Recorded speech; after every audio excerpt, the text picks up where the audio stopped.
On se retrouve pour le tirage au sort du deuxième livre de ce défi de livres emballés de calendrier.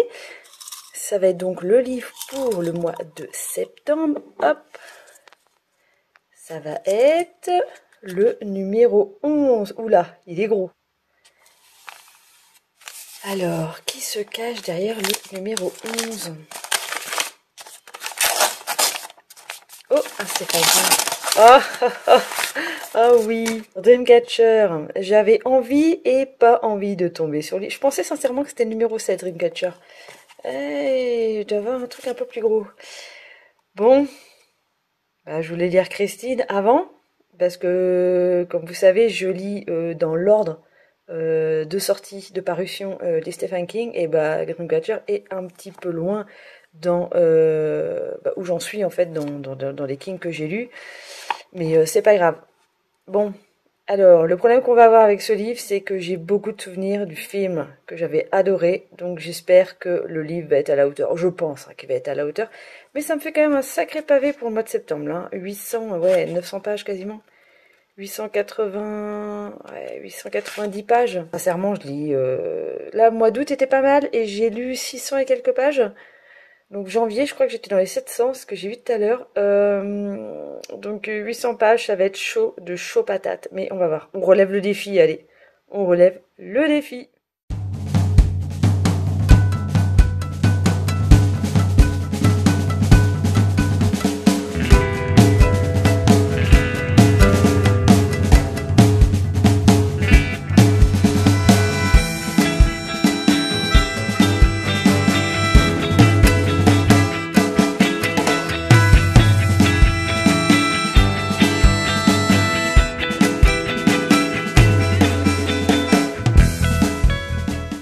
Reviens d'un rendez-vous médical, mon rendez-vous en gros annuel chez mon médecin.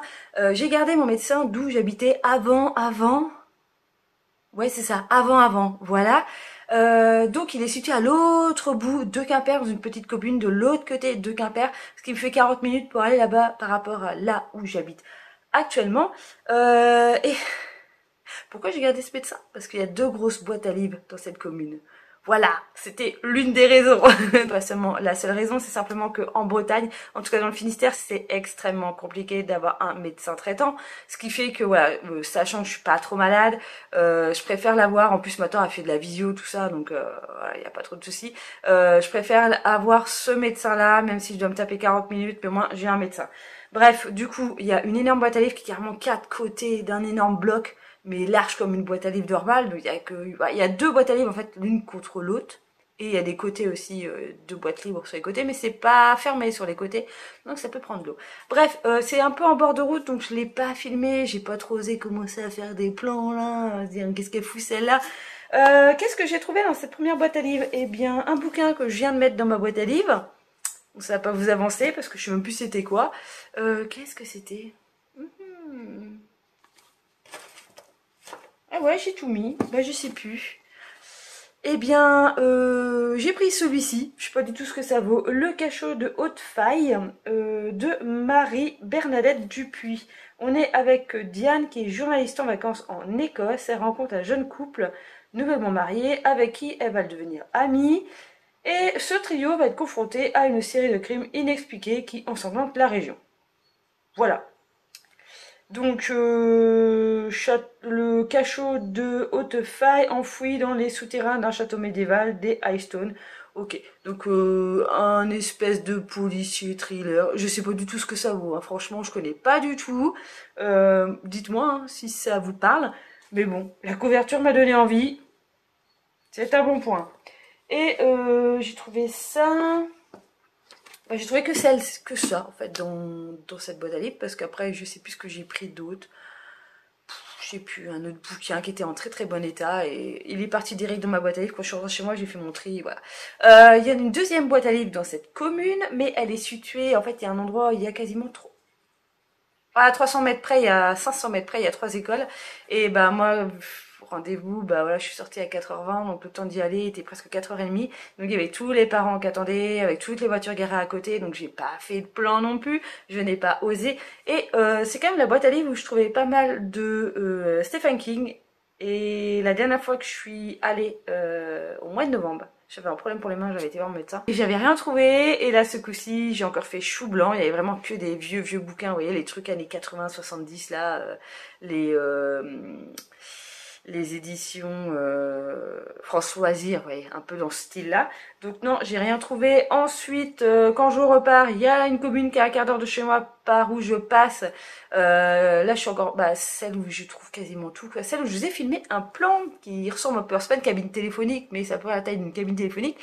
Et comme vous pouvez voir le plan, il y a une sacrée quantité. Bon, il y a une sacrée quantité de merdouilles. Mais il y a quand même des super trucs parce que j'ai trouvé, je suis à mon niveau, là, dans les premiers bouquins, quand je suis rentrée, je suis tombée sur ça. Voilà, alors vous savez que j'ai lu Margaret Atwood et que j'ai lu Les Servantes écarlates et que je suis restée mitigée parce que mon problème c'est que dans cette lecture, je n'ai pas eu le pourquoi du comment de cette mise en place de cette nouvelle société. Voilà. Est-ce que dans celui-ci, qui est donc la suite des Servantes écarlates, donc les Testaments, est-ce que je vais avoir des réponses? Est-ce que ça va évoluer? Est-ce qu'il va y avoir plus d'action que dans le premier? Je ne sais pas. Il a fait la distance. Parce que je vois, là, c'est marqué bibliothèque de rue. Je ne savais même pas que ça existait une bibliothèque de rue. Alors, est-ce que c'est considéré comme une bibliothèque de rue? Le fait d'avoir une boîte à livres? Du Relais Quéréon. Donc, le Relais Quéréon est à côté de Brest. Donc, ce livre, comment ça? Il est descendu, il est remonté, bref. Voilà, peut-être qu'il finira dans ma boîte à livres. Ensuite, j'ai fait une toute petite qui est à Ederne. C'est juste à côté de Briec, jusqu'où j'ai été juste avant. Je vais vous faire une carte. C'est vraiment la petite boîte à livres qu'il y a devant une mairie. Hein, le truc sans rire est ouais, large comme ça. Et là, pareil, hein, 2 épaisseurs de bouquins, beaucoup de merdouilles, beaucoup. Et pourtant... Ah, non, je vous ai pas présenté. Celui-là, c'est la boîte à livres juste avant. Happy Days, libérez-vous de la peur. Voilà, j'aime bien lire des fois des bouquins de développement personnel. Je me dis, tiens, pourquoi pas. Il n'est pas très grand. On va voir si j'apprends quelque chose, quelques petits trucs intéressants qui peuvent être utiles au quotidien. Ça m'arrive d'en lire. Voilà. Petit aparté. Ouais, donc je regardais, il n'y avait pas grand chose, quoi que pas grand chose, je suis repartie quand même avec une pile comme as de cette boîte à livres, c'est quand même celle où je suis repartie avec le plus de bouquins. J'ai trouvé un bouquin pour enfants qui avait l'air assez sympa sur des petits cochons, j'ai trouvé un Bernard Werber, l'Empire des Anges, j'avais les Thanatonauts dans ma boîte à livres, là, du coup il est parti, donc la personne aura l'Empire des Anges à lire si elle l'a pas lu. Je lui ai mis des Agatha Christie, 50 nuances degrés, je l'ai trouvé dans la boîte à livres de Briec, en grand format. Je me suis dit non, je peux la prendre. Et là, dans la deuxième boîte à livres, il était en format poche. Donc je me suis dit, oh je vais le prendre. Qu'est-ce que j'ai des Bernard... Non, Marc Lévy, pardon. D'ailleurs, je l'ai ici. Et si c'était vrai, mon préféré de Bernard... Ah putain, je vais toujours l'appeler Bernard. De Marc Lévy. Je crois que j'en ai lu 2. Et le deuxième, j'ai trouvé que ça était pourri à chier. C'est pas du tout mon style de lecture. Mais et si c'était vrai, je sais que je l'ai surkiffé, je l'ai bouffé. Donc voilà, il y en a un doublon dans la boîte à livres. J'ai pas fait le listing là. Je sais plus exactement ce que j'ai mis, mais j'ai mis des trucs, un peu de thriller. J'ai mis un petit peu de tout quoi. Et donc dans cette boîte à livres, j'ai trouvé un Brussolo. Alors c'est pas un Brussolo, c'est un Brussolo pour enfants, sa série sur Peggy Sue. Donc Peggy Sue et les fantômes, le jour du chien bleu. Donc je ne sais pas dans quel ordre ça doit se lire. Je sais pas c'est quel numéro de la série. Aucune idée. Ah putain, c'est écrit bien gros, ça c'est bien pour moi. Ça c'est bien ça. Comme ça j'ai l'impression de bien avancer dans ma lecture. Parce que j'arrive à bien défiler les pages. Voilà, je me suis dit tiens, pourquoi pas, pourquoi. Ah bah c'est le premier tome des aventures de Peggy Sue. Lycéenne et détective des mondes magiques. Ben voilà, nickel. Non mais j'étais trop contente de trouver un Brussolo. Donc ouais, trop ravie. Bon par contre, dans ma boîte à livres, j'ai j'ai un... Alors c'est pas un fan de Macron, c'est l'inverse. C'est un mec qui n'aime pas Macron et qui achète des bouquins qui sont contre Macron. Là j'ai un bouquin sur... libérez-vous de la société, des trucs comme ça. Et puis j'en ai un autre qui s'amuse à me laisser ces vieux bouquins comme ça d'entreprise, on va dire ça, ou d'école. Donc l'oscilloscope dans le laboratoire de l'industrie. Voilà, si vous Vous avez une passion pour tout ce qui est schéma. Voilà. Donc ça, ça fait déjà sans rire 3-4 semaines qu'il est là. Et qu'est-ce que j'en avais un autre comme ça aussi, hein. Donc ça, malheureusement, c'est des bouquins en plus qui datent. Ce type de couverture, c'est... Voilà, études, logistique, étage par étage des oscilloscopes pour professionnels, possibilités et utilisation. Du même auteur, le magnétophone et ses utilisations. Et après, il y a aussi eu réglage et dépannage des téléviseurs couleurs, sûrement à tube cathodique. Voilà, donc des trucs qui sont, on va dire, obsolètes, hein, clairement. Euh, donc ça va malheureusement rejoindre la déchetterie. Il y a une pub. Pourquoi continuez-vous à vivre cette existence agitée et inquiétante? En plein milieu, j'ai une pub qui ressemble pour les témoins de Jéhovah. Adventiste. Secrétariat des activités adventistes. Ah, c'est... On trouve régulièrement des adventistes en Bretagne. J'en croisais souvent. C'est pas des adventistes qu'on avait à Quimper, là. Ils étaient tout le temps aux arrêts de bus. Pantalon noir, chemise blanche avec la petite... petit badge, là. C'était pas casse-couille. Il n'est pas de faire chier. Il fait sentir ton aura, ton karma, là. Que c'était pas le... Fallait pas venir te faire chier avec des trucs, quoi. Ah putain, vous pouvez commander l'évangile intégral quand même, hein. J'aime bien ce genre de vieille publicité pourrie. Bon, bref, voilà. Donc lui, lui, il va rejoindre la pile que je dois emmener à la déchetterie, malheureusement, parce que voilà, c'est pas des bouquins. Moi, j'ai pas envie d'avoir ça dans ma boîte à livres. Ça prend de la place pour rien. Ça intéresse personne, hein. À part un passionné d'oscilloscope. S'il y a un passionné dans mes abonnés, dans les 20 personnes qui regardent mes vidéos, s'il y a quelqu'un que ça intéresse, vous me le dites. Je ne me vois pas tout de suite à la déchetterie. On sait jamais, hein. Il y a peut-être 2-3 cinglés qui sont passionnés par les oscilloscopes. Voilà. Bon, bref. Je vous laisse là pour aujourd'hui.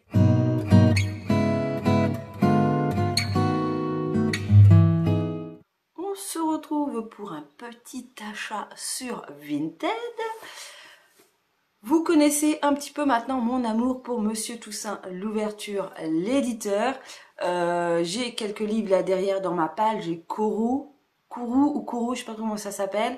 J'avais donc Watership Down, je l'ai lu. Alors, ça n'a pas entièrement été une réussite pour moi ce livre, même s'il était vachement bien, mais je m'attendais à quelque chose de beaucoup mieux. Malgré les éloges que j'ai encore entendus, j'ai regardé la vidéo de Misère Pourpre que je suis donc sur YouTube. Elle en fait une éloge, une adoration. Moi, je me suis pas sentie lapin plus que ça. Voilà. Je suis quand même restée à l'extérieur de ce monde, accès, spectatrice de la chose, mais je suis pas rentrée dans le délire d'être avec eux, machin.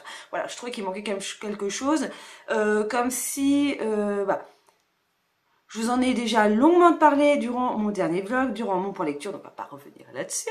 Donc sur Vinted, je me suis fait une alerte Monsieur Toussaint l'ouverture et Monsieur Toussaint l'aventure parce que j'essaye de trouver le dernier bouquin qu'ils ont sorti à cet été là, l'espèce de mystery, comment on appelle ça? Thriller mystery. Bref, je sais plus là, mystery quelque chose là. Voilà, un truc pour un petit peu pour ado, un espèce de truc dans une maison, je crois que c'est une maison de toute façon qui est sur la couverture. Bon bref, la Marie du montage vous mettra le petit visuel juste là de quoi elle parle, sachant qu'elle ne sait plus de quoi elle parle. D'ailleurs, ça me fait penser, là ils viennent juste de faire l'annonce pour l'amulette de Michael McDowell. Oui, je vais l'acheter neuf parce que par rapport à la qualité éditoriale de la couverture, la qualité de l'impression, je préfère l'avoir en neuf que de l'avoir d'occasion. Et voilà, j'ai déjà toute la collection comme ça. Par contre, ça fait chier parce que j'aurais bien voulu choper le carton pour mettre tous les Blackwater dedans, mais 20 balles quoi. 20 balles le carton pour mettre tes 6 bouquins dedans, quoi, c'est énorme.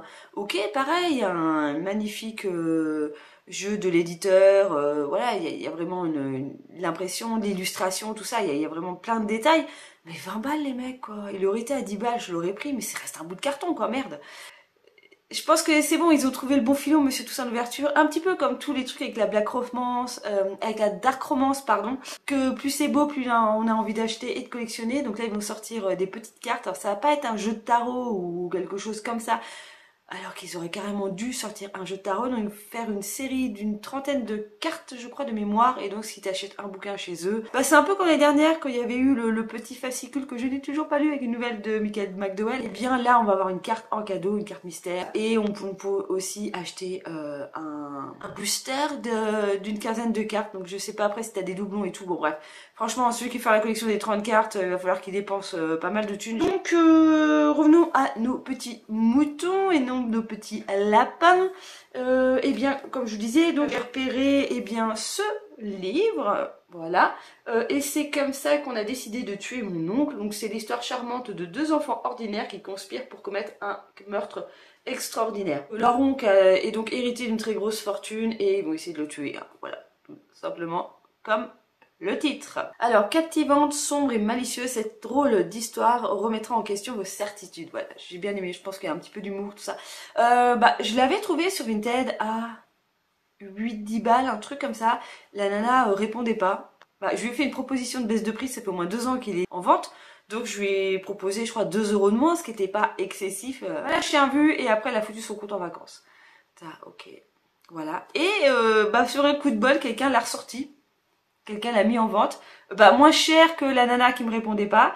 Donc j'ai réussi à le choper à, je crois, 6 balles, un truc comme ça, voilà. À la place de 17,50, le prix d'origine. Je sais pas si quelqu'un a déjà lu ou entendu parler de ce bouquin, mais il est dans ma possession.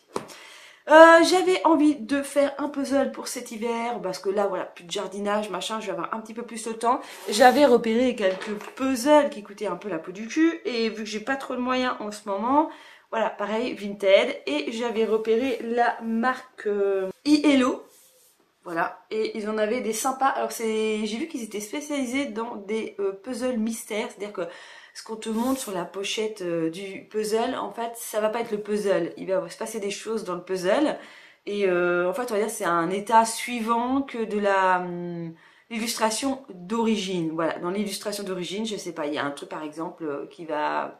Je vous prends simplement un exemple, une espèce d'usine, et puis en fait le puzzle que vous avez à faire, c'est l'usine qui a explosé et tout est détruit autour. Voilà, petit exemple. Bref, mais bon, moi j'ai pris simplement un puzzle un peu plus normal, donc je me investis dans ce puzzle-ci. Les boîtes sont sympas sur mon rayon parce que t'as qu'une partie du puzzle, mais voilà, si vous voulez vraiment l'entièreté de la chose... Voilà, et il faut regarder sur le côté. Donc c'est un puzzle 2000 pièces, je suis pas passée dans le 2000 pièces parce que c'est un peu trop long. Moi j'aimais bien cette petite nana, voilà, en train de flotter dans de l'eau avec ses petits cheveux blonds là. Voilà, j'aimais bien. Donc voilà, donc j'en ai eu pour pas très cher. Alors je l'ai repéré à chaque fois, il partait hyper rapidement sur Vinted. Alors, je le mettais en favori et 3 heures après il était vendu. Là la personne me vendait je crois 8 balles, donc je l'ai eu à 7. Madame négociation, hein. Mais ouais, je négocie pas non plus à 2 € quoi. Je suis quand même raisonnable dans la négociation. Ouais. Je cherchais le terme. Et puis le temps que le colis arrive, 3-4 jours plus tard, il y en a un qui l'a foutu à 5 €, j'étais dégoûtée. Mais bon, là la boîte est en parfait état, totalement neuf. Et voilà, le mec m'a juste foutu les pièces en vrac, donc j'espère qu'il y a toutes les pièces. Voilà. En tout cas, il y a des angles là, je les vois tout de suite. Les pièces sont assez fines. Ça a l'air de ce bonne qualité. Bon. Voilà. C'est tout pour mes petits achats. Là, on a moins de 20 balles, ça va. Et sinon, je crois que je vous ai pas encore parlé de ma nouvelle lecture. Donc vous avez dû le voir au début de ce vlog que j'avais tiré Dreamcatcher de Stephen King. Moi j'ai un souvenir du film qui est sorti en 2001, 2003, je sais plus, mais je sais que je l'ai vu l'année de sa sortie et que j'avais surkiffé le film. Ça fait plus de 20 ans qu'il est sorti et voilà, on va dire qu'il me reste que quelques bribes de ce film en mémoire. En tout cas les scènes les plus dégueulasses pour ceux qui l'auraient vu. Par contre moi j'avais l'impression qu'on était quand même dans le milieu du film au moment où il y avait ces scènes-là. Parce que pour résumer, parce que si je vous raconte pas la vie du bouquin, on va pas s'en sortir. Donc on est dans une histoire de 4 chasseurs amis qui vont se retrouver à faire un week-end de chasse, voilà, en pleine forêt, en hiver. Et ils vont se séparer en deux groupes, plus ou moins deux groupes. Voilà, on va suivre chaque protagoniste qui va faire sa petite partie de chat. Ils vont vite se retrouver avec un petit souci. Parce qu'il y en a un, eh bien, il est dans une cabane en hauteur et il a failli tuer un homme qu'il a pris pour un cerf parce qu'il était habillé en marron et tout, voilà.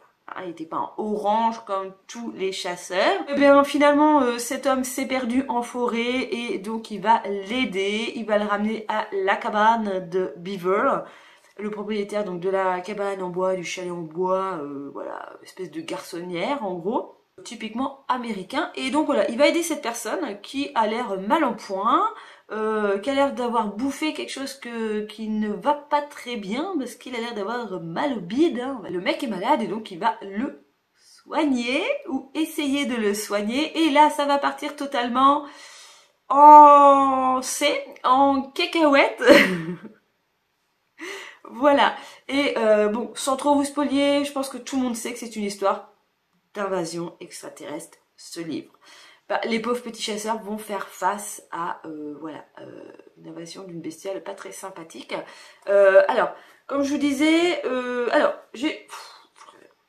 j'ai donc découpé, voilà, encore une histoire de post-it avec Marie, qui ne sont pas des post-it de façon traditionnelle dans la lecture de ceux qui utilisent des post-it, parce que j'ai toujours pas capté pourquoi les gens mettaient des post-it dans leurs bouquins. Il va falloir m'expliquer un jour. Alors moi j'avais divisé, donc vu qu'il y a presque 900 pages, j'ai donc divisé ce livre en 4 parties pour que je lise en moins d'un mois. Voilà, donc c'est mes petits repères pour savoir où j'en suis. Clairement là, j'en suis là et il faut que j'arrive à ça avant la fin de la semaine. Et on est samedi matin, il me reste 80 pages pour avoir fini ma deuxième semaine de lecture, parce que oui, c'est ma deuxième semaine de lecture dans ce livre. Donc je tiens le bon bout, et je tiens le bon bout au point que, alors, comment vous dire, on va dire, dans la première partie, dans les 200 premières pages, eh bien, il se passe cette scène méga dégueulasse. En fait, la révélation de l'une des choses qui viennent d'ailleurs, voilà, qui va clairement attaquer. J'avais un souvenir dans le film de cette scène qui se passe donc sur des toilettes, voilà. Hein. Je vous spoil légèrement, mais bon, je pense que Dreamcatcher, il y a quand même beaucoup d'entre nous qui l'avons ou déjà lu ou vu le film, hein, donc ça va pas être un gros spoil. Mais bon, on va quand même rester dans le raisonnable au niveau du spoil. Donc j'avais un souvenir de cette scène mémorable dans le film, voilà, pseudo-comique d'ailleurs. Moi, m'a fait plus rire que être dégoûté. Et là, dans le bouquin, c'est totalement l'inverse. Dans le bouquin, je peux vous dire que j'étais en train de faire à manger, ma bouffe aurait pu cramer, que j'étais... Mais d'ailleurs, ça m'a coupé l'appétit tellement c'était dégueulasse. C'est une description dégueulasse de cette scène. Mais elle est génialissime dans le bouquin, cette scène. Elle est gore à souhait. Ah là là, il y a une histoire de petites dents crochues, là. Oh, ça m'énerve que je peux pas vous raconter en détail, en fait, ces scènes-là. Mais voilà, donc... je trouve que pour l'instant, je préfère le bouquin largement au film. Et clairement, dans les 200 premières pages, j'étais en train de me dire, oh putain, ce livre va dépasser Cimetière dans mon top 5 de Stephen King. C'est-à-dire, ce livre est en train de prendre la première place. Oui, oui, oui, on peut vraiment mettre une cloche, une alerte sur cette vidéo. Ce bouquin est clairement en train de prendre la première place de mon top 5 de Stephen King, et je suis même pas à la moitié, qu'il se passe énormément d'événements. Bon, je vous avoue que là, je suis à la page 364. Vers la fin des 200, début 300, là, il y a un peu l'armée qui va commencer à faire chier dans l'histoire, parce que voilà, qui va commencer à faire de la quarantaine. Voilà, parce que l'armée, ils sont au courant, voilà, qu'il y a une espèce d'invasion, machin, donc ils vont aussi attaquer. Voilà. Et on va dire que cette partie-là m'a pas vraiment plu. J'ai trop commencé à me dire merde, putain, ça va devenir chiant. Parce que voilà, ça part un petit peu en longueur de raconter un peu la vie de chaque personnage, chaque militaire, de un peu ce qu'il a fait avant, machin, j'en ai rien à foutre. J'espère que les quasiment 600 pages qui me restent vont pas être trop sur l'armée, sur ce que l'État va faire pour résorber cette attaque. que en gros personne soit réellement au courant, hein. Vous savez que ça se passe aux États-Unis, donc il faut absolument étouffer l'affaire, hein. D'où l'aspect quarantaine, et toute personne qui rentre dans la zone se retrouve coincée dans la zone. Donc voilà, je pense qu'il va y avoir après toute cette histoire de qu'est-ce qu'on va faire des gens, machin, est-ce qu'on va tous les tuer ou pas, est-ce qu'on va raser la zone, voilà. Contamination, parce qu'on reste quand même sur une histoire de contamination. En parallèle de ça, donc c'est un petit peu comme ça que je n'ai pas lu, ça, donc le film de Stephen King avec le clown, c'est qu'on a donc l'histoire de ces 4 chasseurs qui sont amis, ils sont 4 ou 5, tout dépend, parce qu'il y a un 5e, il y a un attardé dans l'histoire, et en fait c'est des amis d'enfance, donc on raconte en parallèle leur enfance, leur rencontre avec cet ami attardé, je sais plus son prénom, mais ouais, sûrement Judith, et en même temps, ils ont un lien assez particulier, ces 4-5 personnages. Il y a un peu de la télépathie, il y en a un qui arrive à entendre ce qui se passe à l'endroit où est l'autre, ce que l'autre prononce ou ce qu'il entend, voilà. Il y a un peu espèce de télépathie. Et en même temps, ces extraterrestres donnent aussi le pouvoir de télépathie. Donc, il y a un mélange de fantastique là-dedans assez particulier, de psychologie. Je sais pas trop comment qualifier ça, mais vous voyez, il y a vraiment un peu... alors, j'ai pas lu ça, mais je pense qu'il y a un peu un parallèle avec le ça qu'il a écrit beaucoup d'années avant, où t'as la vie enfant, la vie adulte, et tout ça est mêlé, ils ont tous des liens comme ça. Donc le début du bouquin raconte un peu des événements de leur vie passés avant cette partie de chasse, afin de connaître un peu les antécédents de chacun, et de savoir voilà leurs points faibles, et leurs liens, leurs connexions. Et c'est vachement bien foutu, voilà voilà. Bon, je vais pas passer 3 heures à vous raconter cette lecture, mais sachez que, ouais, c'est... Alors, je comprends pas pourquoi il y a une note aussi basse sur Livre Addict. Voilà. Moi, je crains que... Il y a un moment dans ce bouquin, je vais me lasser. Je crains ça, parce que c'est hyper intense, comme je vous dis, là, la scène toilette, machin, l'attaque extraterrestre, tout ça. C'est très intense dès le début, et là, je pense que là, je vais commencer à être dans un moment de creux. J'espère que ça va remonter à un moment, mais ouais, j'espère. Bon, on verra bien par la suite, hein. Mais là, c'est vrai qu'il me tient en haleine parce que j'arrive à lire, bon, à part hier où j'ai pas lu, mais sinon cette semaine, donc la semaine d'avant, j'avais un peu de retard parce que j'avais pas trop lu en début de semaine. Et puis la semaine dernière, ouais, j'étais quasiment à 50 pages par jour. Là, dans mon calcul, dans mon découpage, il faut que je lise 30 pages par jour, ce qui est normalement une grosse heure de lecture pour moi, et ce qui est largement faisable si j'ai rien à foutre de l'après-midi, si je suis pas en train de dormir ou de comater. Voilà. Donc c'est largement faisable, en tout cas je sais que je peux me récupérer, voilà, un jour sur l'autre je peux réussir à me récupérer. Mais seulement si le bouquin est passionnant, sinon ça va me lasser, que je vais lire que 10 pages. Voilà, donc il faut vraiment que... De toute façon, comme je dis, j'arrive à lire seulement en mettant des défis, de me dire voilà, post-it, faut arriver au post-it, faut le lire. Je sais c'est très con parce que du coup c'est plus de la lecture affective, c'est plus de la lecture j'ai envie de lire, c'est de la lecture un petit peu imposée, mais je marche comme ça. Je suis obligée de m'imposer dans la vie des moments comme ça, de points à ce stade-là de la journée, à ce stade-là de la semaine, il faut que tu aies fait ça, ça, ça, ça, ça. Sinon, procrastination lente. Je suis très forte là-dedans, très très forte là-dedans. Donc voilà, je suis obligée afin d'avancer, parce que... sans rien. Il y a quand même plus de 140 bouquins derrière qui m'attendent que j'ai réellement envie de lire. Et si je veux pas me retrouver à 85 ans à avoir la même pile à lire, il va peut-être falloir que je m'y mette. Donc je suis obligée voilà, de me pousser un petit peu là-dedans. C'est un mal pour un bien, hein. C'est de l'autoflagellation. Mais bon, quand tu vois le plaisir que je prends à lire ce bouquin, l'autoflagellation, voilà. C'est 50 nuances degrés de lecture de bouquin. Bon allez, je vous laisse sur cette connerie. A plus. J'ai le montage de ma prochaine vidéo à faire. Mes produits terminés. Je l'ai filmé il y a 15 jours. Il faut absolument... Alors, il sort pas cette semaine parce que là, ce sera le vlog de la semaine dernière, de la dernière fois. Et donc, la vidéo que je dois monter sort dans 15 jours. Il faut absolument que je la monte, quoi. Et les produits terminés, j'aime pas monter ces vidéos, quoi. C'est long, c'est chiant, et c'est long et c'est chiant à faire. Voilà, mais j'adore toujours autant les faire. Bon allez, je vous laisse. Bye bye. Ça fait 15 jours qu'on ne s'est pas vu. Bon bah vous vous en foutez parce que ça va être le plan juste après. Pourquoi? Parce que j'étais à fond dans ma lecture, j'avais pas spécialement envie de filmer, tout simplement, on va pas prendre quatre chemins. J'avais pas spécialement envie de filmer, voilà, j'avais pas mal de choses à faire. J'ai bien galéré avec la dernière vidéo qui est en ligne, produit terminé. Alors pas à la montée, il n'y a pas de souci, l'exportation de mon ordinateur, il n'y a pas eu de souci. C'est plus l'envoi sur YouTube, j'ai dû m'y prendre 3 fois, 3 fois 8 heures, 3 fois ou bah 2 fois où ça a vraiment planté. Et la troisième fois a été la bonne. Je crois que j'ai dû mettre plus de 10 ou 12 heures pour envoyer un truc de 40 minutes. Parce que j'ai dû passer par ma connexion de maison, donc mon ADSL, parce que moi j'ai toujours pas de fibre, l'année prochaine ou l'année d'après. Hein. Parce que sur mon téléphone j'ai vu la 4G, ça marchait plus rapidement, en tout cas ça envoyait plus rapidement que l'ADSL. Ok. Je suis passée en 5G il y a quelques mois en me disant que ce sera encore mieux, que je pourrais envoyer plus rapidement mes vidéos. Bah sachez que c'est pire. C'est-à-dire que bah, du coup je peux pas sélectionner, s'il faut que je regarde sur mon téléphone pour sélectionner la 4G ou la 5G.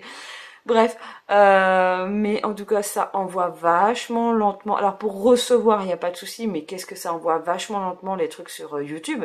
Donc où je sais pas, où j'exporte des jours où il y a plein de monde à exporter, j'en sais rien.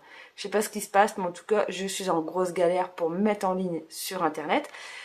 Ce qui fait que bah les vidéos comme les vlogs qui durent plus de 40 minutes, je pense qu'on va un petit peu se calmer. Alors est-ce que je vais essayer de faire des vlogs plus petits? Peut-être, comme ça il y en aura peut-être plus souvent. Voilà, parce que là je suis en grosse galère. Mais je revenais aussi pour vous raconter que j'ai enfin terminé Dreamcatcher de Stephen King. Alors, je viens juste de le terminer. Je suis un petit peu restée sur ma faim. Je m'attendais vraiment à un rebondissement de ouf, une grosse bonne scène bien sympa, bien à la King à la fin de ce livre. Pas du tout. Je trouve que ça c'est un petit peu comme ça là. C'est descendu petit à petit, crescendo. Je ne sais plus exactement où je vous avais laissé dans le dernier rush, mais arrivé à la moitié du bouquin, on est plus dans une courte poursuite entre eh bien Monsieur Grey, donc cette je crois que j'en ai un petit peu parlé là, cet extraterrestre. Après on a un autre groupe de personnages et ensuite on a encore un autre groupe. Voilà, il y a 3 groupes de personnages qui vont se poursuivre, parce qu'il y en a un, il a un but précis, hein, le premier a un but précis, veut aller à un endroit précis qu'on comprend au bout d'un certain temps, on comprend ce qu'il veut faire, voilà, et donc cet extraterrestre, en gros, on peut passer par 4 chemins, mais du coup, ça prend presque la moitié du bouquin, quoi. Un petit peu cette course-poursuite avec des militaires et tout. Alors, c'était pas si chiant que ça, parce que il y a quand même le suspense de savoir ce qu'ils vont se rattraper, machin, parce qu'ils sont dans la neige. Il y a plein de trucs. Il se passe pas mal de petites choses quand même qui te tiennent en haleine. Mais c'est quand même moins passionnant que la première partie. Ça, clairement, voilà, là c'est un schéma un petit peu plus classique. Voilà, de poursuite pour avoir un final, voilà, qui ne sort pas trop de l'ordinaire. C'est un petit peu ça qui m'a déçu dans cette lecture. Mais sinon, est-ce que ce Stephen King va rentrer dans le top 5? Je pense que oui. Alors, je pense pas sincèrement sur la première place. Euh, Parce que j'ai un lien affectif avec Cimetière. Et je pense que de toute façon, même quand j'aurai lu tous les Kings, je pense que Cimetière restera sur la place la plus haute. Voilà, sur le trône. Mais je pense sincèrement que Dreamcatcher est peut-être en train... Je crois que j'avais mis Misery en deuxième de mémoire. Faudrait que je re-regarde ma vidéo en fait, où j'avais fait un top 5 il y a 2 ans de mes Kings lus. Mais je pense, oui, que Dreamcatcher est fortement en train de détrôner Misery. Voilà, ça n'a rien à voir, hein, c'est pas forcément comparable, c'est pas facile de mettre des romans qui ne parlent pas du même sujet, qui ne sont pas construits de la même façon, voilà, qui te procurent pas forcément les mêmes émotions, donc c'est assez difficile de te dire si celui-là et celui-là est mieux. C'est toujours une interprétation personnelle, mais je pense, voilà, de toute façon il est dans le top 5, ça c'est sûr. Qu'est-ce qu'il me reste à faire? Eh bien il me reste à faire 2, trouver le film, de le regarder et vous de faire mes fameuses vidéos, un livre, un film, parce que c'est clair que celui-là il va y passer. Je vais le faire assez rapidement, comme ça j'aurai encore le livre en tête, parce que malheureusement ce type de vidéo, quand je les ponds, ça fait un moment que j'ai lu le bouquin. Donc pour faire la comparaison, c'est un petit peu délicat. Sachant que là j'ai lu le livre en ayant le film en tête. Voilà. Vraiment pour faire une bonne comparaison. Voilà. Eh bien, j'avais que ça à raconter, on va éviter de faire trop de blabla, sinon ça va partir en longueur et je vais encore galérer, voilà. Donc, eh bien, je vous laisse ici et je vous dis donc à un prochain vlog. Je peux simplement vous teaser que le week-end dernier, voilà, le samedi j'ai galéré avec ma vidéo, mais le dimanche j'ai été faire les journées du patrimoine avec Charlène. On a été visiter le musée de Pont-Aven. Et donc on a été voir cette fameuse exposition sur les sorcières. Et on en reparle dans le prochain vlog. Bye bye!